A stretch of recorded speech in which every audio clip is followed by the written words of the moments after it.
Yo, yo, yo, yo.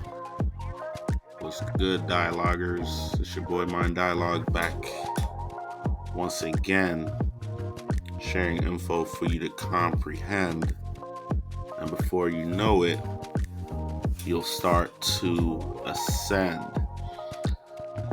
So, folks, we are back here in Bitcoin. I know I haven't followed up with y'all in Bitcoin in a minute. I think the last Bitcoin video I did, I was in a paper trade and, it was going through the motions. I was up as high as, and again, just keep in mind, this is a paper trading account. And so the trades that I take on Bitcoin are kind of far fetched. It's not necessarily really about the money for me. It's just more so about the concepts and being able to, practice entry models, conduct analysis so I can see what's going on. It's really just for practice purposes. But I did enter a paper trade, and it showed pretty decent profit, but and it had pretty massive drawdowns, right? I think at one point I was down over 200 plus million, probably even 300 million at one point, but things panned out the way in which I intended. They try to play games for a little bit. And so this is the 4 hour right here. I haven't looked at this in a while, but this is kind of how it was left since I last saw it. But as you can see, I entered. Let me go ahead and highlight it for you so you can kind of see where I essentially entered. Why is this thing going so slow? Let me get out of here. My computer's acting slow right now. But here, let's get out of this. Trump just fired the head of the Bureau of Labor Statistics. He's wild.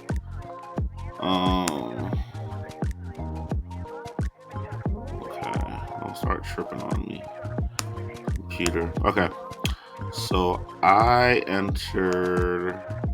This thing's going slow, so I apologize if it's super delayed. I entered. Come on, what is this thing doing? I entered right there, and then I ended up selling down here, as you can see. So red check mark for going short or to go down, blue check mark for buying. All right, so it was a pretty nice move. I think I ended up making like 200 something million profit on the move. I really wanted to go lower, and now they're finally going lower.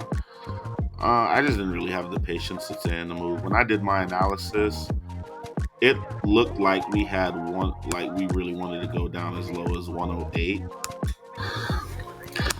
All right, folks, I am back at it. If there's one thing I can count on, is one of my beautiful babies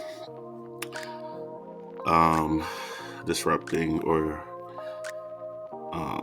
coming into or saying something to disrupt what I'm trying to do. But yeah, like I was saying, the two blue circles, this is where I bought up here, or I sold, right? So the reason I went short here is obviously because we came up to contest this trend line up top here, and they wicked up above it a couple times. I had a pretty, I would say, flexible stop loss where it wasn't too tight. I made it tighter as I saw that we started rejecting properly. And so, yeah, it made a very nice move. So we're going to, my computer's going really slow right now, which sucks. But, let's see what my battery life look like. Jeez. Let's close this out. Oh, this is that right there. My bad. So, yeah, let's see if we can conduct some analysis on Bitcoin and deduce what might be going on. So I'm gonna take off all these drawings. This thing is moving slow, but whatever. We'll try to make it work with what we have. I'm gonna take off the indicators here.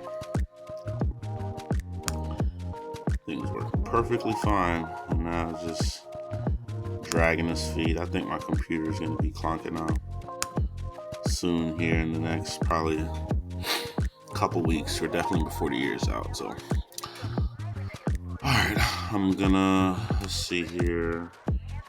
I'm gonna hide the positions in order so you don't see none of those blue or red arrows. And then we are going to, let's look at what Bitcoin looks like on the weekly. Okay. See if we can ascertain something off of the weekly charts. Let's see if this thing is going so slow. It's so annoying. Alright. So this is the weekly charts, and for anyone that's relatively new to trading, what that means is I am on the weekly time frame of the Bitcoin chart, so that every single yellow and green candle that you see represents one whole week of trading. So you can imagine a ton of trading takes place in a week's time, especially for Bitcoin, since trading never stops for Bitcoin. You could trade 24 hours. It doesn't matter what time of the day, what day it is, holiday. It really doesn't matter. You can always trade on Bitcoin. So as you can imagine, on a weekly time frame, we're talking about one whole day represents 24 hours of trading. So you multiply by that by 7. I don't have the number at the top of my head, but that's a lot of dang trading. So let's see if we can gather something of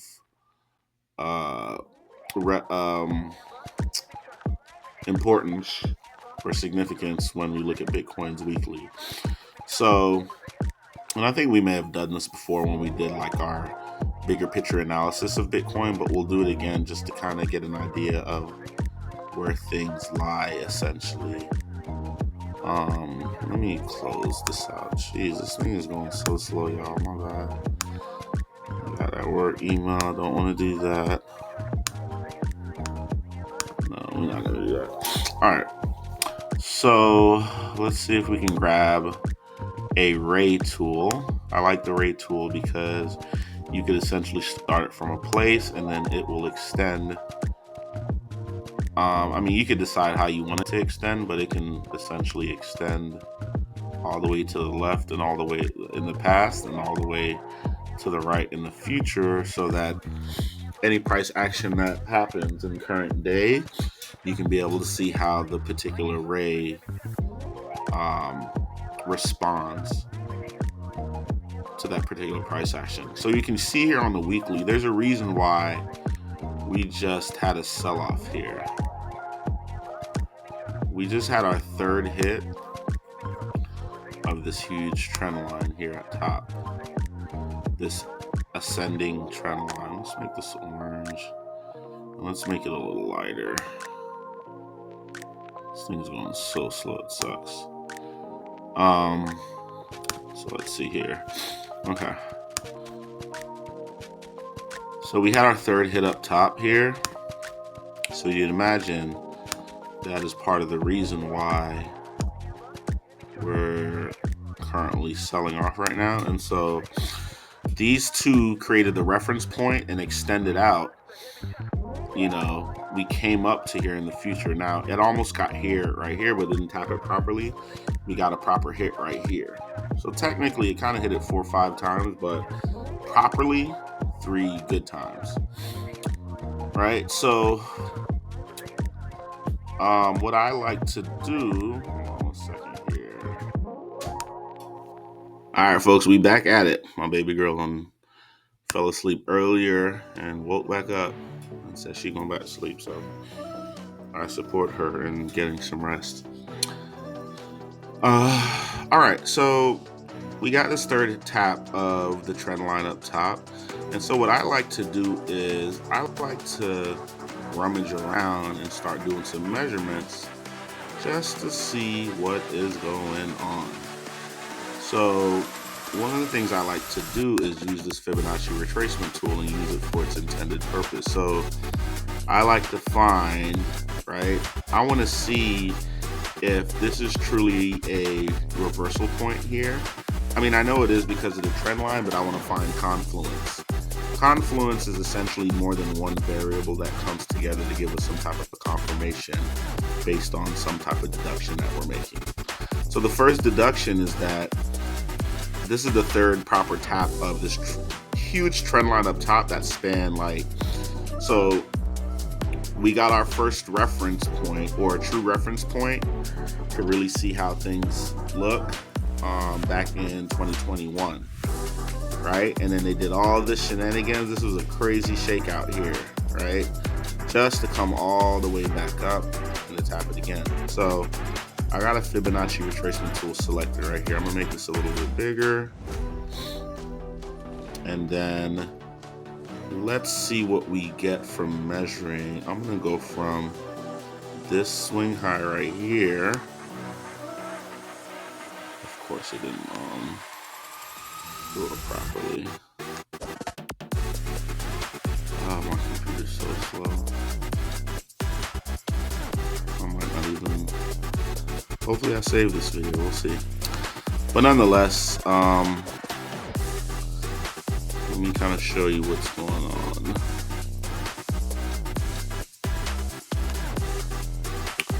So I started my measurement at this swing high right here, and a swing high, for those who need a reminder, is the candle that swings the highest in a 3-candle sequence or series, right? So you have 1, 2, 3. Out of these 3 candles, this one in the middle swings the highest, right? With the candle directly to the left of it and the candle directly to the right of it, it swings the highest in that 3-candle sequence, right? So from that swing high, I pulled the Fibonacci retracement tool down to its 0 point, right, to this swing low right here, which is very pronounced and pretty obvious, right? There's other swing lows, but this is the most important because this is responsible for literally sending us back up to this, all-time high trend line, essentially, right? And so you might say, okay, well, why did you start the tool here and pull it down? Well, it's a retracement tool, and so I want to see how the levels retrace in the opposite direction, right? So when it retraces in the opposite direction, one of the key levels that I like paying attention to is what I call the discount level, or the 1.618% level, which essentially is one whole standard deviation from 0.618. And really what the Fibonacci retracement tool is, all it really is like a statistical tool, right? It essentially is a mean average tool and gives you like deviations in one direction or another, right? So essentially what they're saying is, if you measure this particular range, we're going to give you a set of retracements in the opposite direction. And if this 0.618 to this 1.618, 1.618 minus 0.618 is one whole. So that's one whole standard deviation, or one whole movement, equal movement from this 0.618 to the 1.618. So essentially from 90,014 to 115,256. Now, if you notice right now, when I do this, I see a couple key things. Right now on the weekly, we are currently below that discount level, and there's about 1 day and 22 hours left in the week. So if we end up closing below this level, we are probably going to do some type of significant dump, in my opinion, which is typically what happens whenever we break up above and come back down to breach a discount level. And so on the weekly, the other reason why, and also you can see like this right angle triangle here, where if I was to make this little space here out of a like make it into a triangle, the right angle right here measures 90 degrees, and that's a critical place. So the perpendicular horizontal line of the discount level in context with the trend line, and then the heavy displaced movement of this candle essentially helps you create like a triangle, right? I don't want to do it, you know, I'm gonna do it because I always want to show you all visuals, right?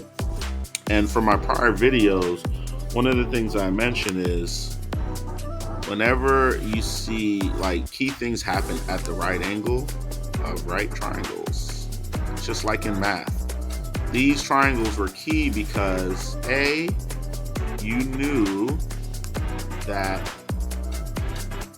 this angle in here, this thing is so slow, I apologize, y'all. Hopefully I get to keep this video, but I don't know right now. It's so slow, I don't even know if I want to keep this. But you know, if I were to take this circle and put it like right here, that's like the right angle of the triangle, which is one of those givens in math where you know it measures 90 degrees, and then you know 180 minus 90, you know the other two angles right here and here have to add up to at least 90 degrees, and then when you add up the final angle you get 180 degrees, which is a constant for triangles. And then you know all this extra stuff, like the longest side right here is the hypotenuse, and you get into the Pythagorean theorem and all that extra stuff, but we're gonna stay away from that right now. That's not necessarily important. But what I do want to highlight is on the weekly, you can see we went up aggressively above the discount level. And this is the entry model that I highlight, where we go up. It doesn't have to be aggressive, but we do go up above a level, close above it, and then the next candle, or preferably the next candle, or maybe like the next 1 or 2 candles, you then get a sweep of the candle that closed. So if I were to put another horizontal line right here at the high of this big, just a lot of volume candle right here, let me make this black.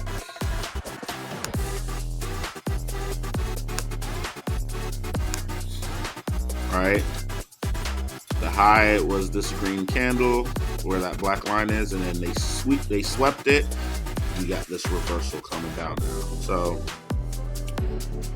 it looks like we've hit a critical point up top, and those were all-time highs. They got as high as, let's see here, wow, 123,000. That's crazy. I remember seeing Bitcoin when it was as low as like 3K or something.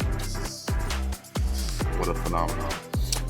So let's go down on, let's say, the hourly. I don't know why my computer's moving slow, y'all. I really don't. Maybe it's like overworking right now or something, but it's just struggling. But I'm gonna go down on an hourly. We're gonna finish this video pretty quick. I'm probably gonna try to like jump in a trade if it makes sense. We got about 13 minutes left. So this is the hourly time frame. Now that I've like identified at least one key level, to be honest, let's go back real quick.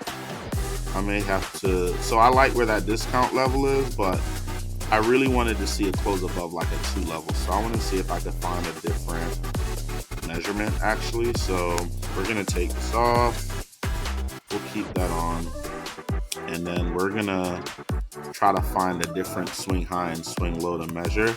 Now, if you remember from some of my other videos, what I've been noticing based on what a good friend of mine helped me to identify is in the charts, you're gonna see a lot of patterns of like these head and shoulder patterns, right? And look, you see one right here that led us up.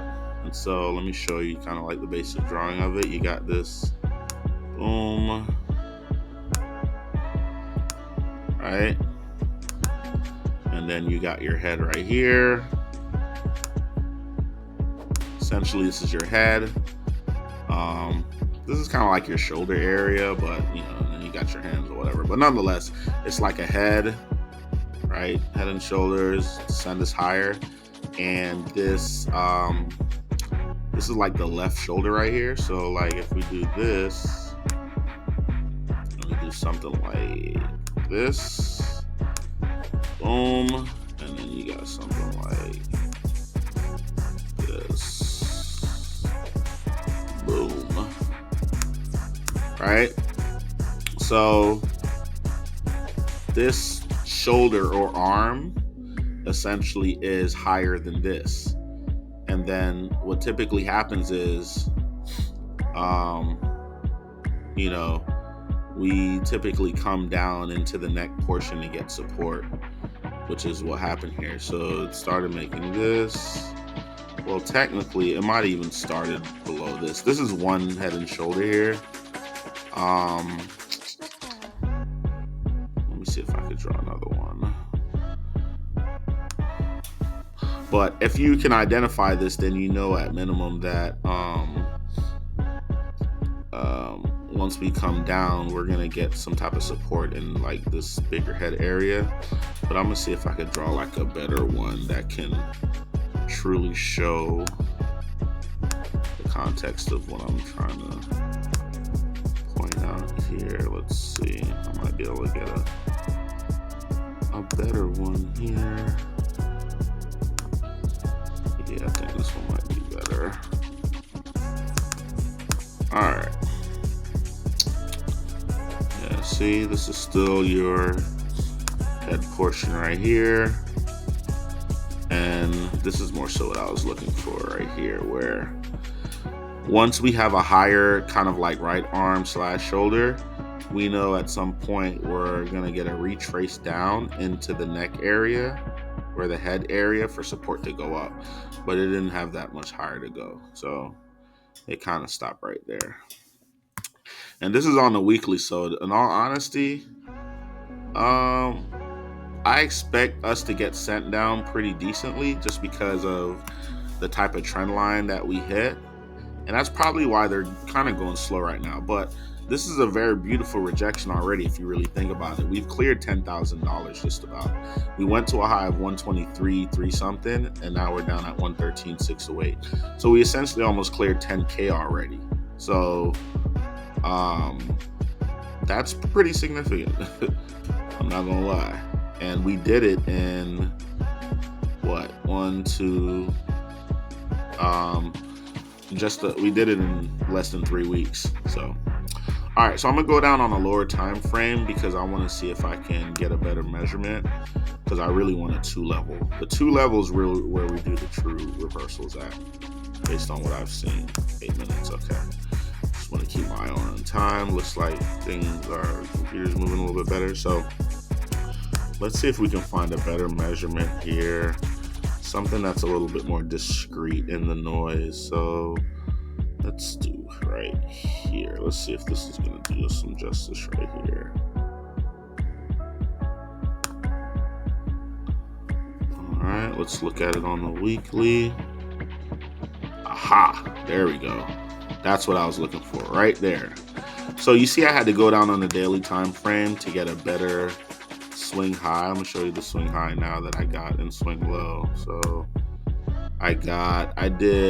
now these are very subtle, discrete swing highs because that's what they like to do. They like to give you things like nestled in the noise, but it's the real proof in the pudding. So I did this, and I did this.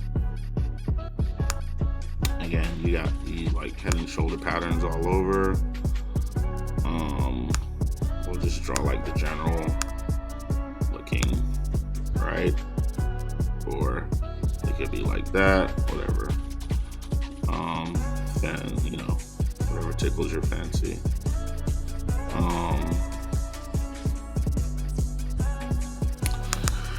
Right?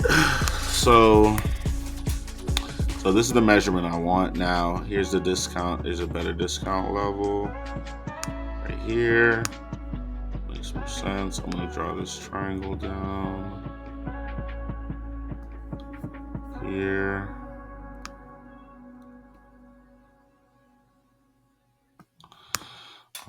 Alrighty. So this is what I like to see. We're gonna like this right here for the 2 level. Let's change the color. All right, so that's the 2 volt L level. This is what I like to see. You get a close above the 2 level. They sweep the high of once that candle closes, and you get a nice reversal. That's what I like seeing. All right, so let's go down here and see if we can identify any type of like channels or patterns or anything, and see if we can potentially get some type of entry. So I kind of see something already, and then we're gonna match out. So we'll take this off. We did our inverse measurement. Because this sticks out, I'm going to use this as a different type of measurement now. So I'm going to measure from the bottom of that swing low that sent us up to that all-time high swing high up there, right? And now I want to see, so if we're truly going to go back up and potentially break above that huge trend line, which I doubt, but if we are we could bounce to go back up to get more liquidity before going down. They might need more orders and things to continue down. So this is the last level in which should hold us up if we in fact are truly either going to go up and break above this high-end trend line, or if we're going to go back up to get more inefficiencies, around here. This is the 38% or 0.382 is the first level of support. Then you got the halfway point of this range I just measured, right? So let me kind of give you circles around the 2 areas that I measured. I'm gonna take off this triangle. It's cool for the time being. Now it's time to move it. We're gonna take this off, and I'm gonna take this off. So, yeah, so, and one of the things you'll notice is from the range that I just measured, the last level that's supposed to hold us up was also the same level that I used to do my retracement measurement. So you're getting some confluence here, right? So let's manipulate these charts a little bit, and then we're gonna try to see if we can get like some type of channel going here and see if there's a particular move that we can take. So we're gonna make this, let's do that, and then let's see if we can capture something down bottom, and then we'll get ready to wrap this up. This looks about,